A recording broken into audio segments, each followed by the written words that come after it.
A Muslim man asked a question on the superiority of Quran over the Jewish and Christian scriptures.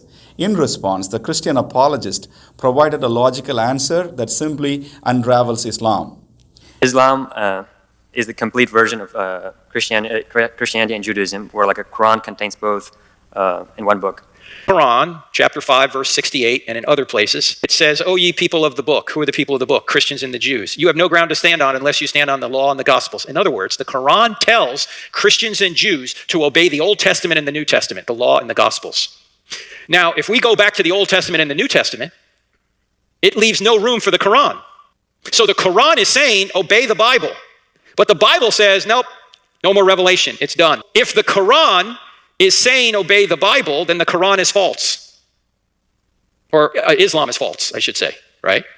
If the Quran is telling Christians and Jews to obey the Bible, and as Muslims will say, it's been corrupted, the Quran is also false. In other words, it's called the Quranic Dilemma. If the Bible's true, the Quran is false. If the Bible's false, the Quran is telling you to obey a false document. So it's false both ways. In reality, Quran doesn't contain the Jewish and Christian scriptures as the Christian Bible contained the Jewish Tanakh. It makes incomplete and incorrect references to the biblical stories. As the Christian apologist pointed out, eventually it crumbles under the weight of its own arguments.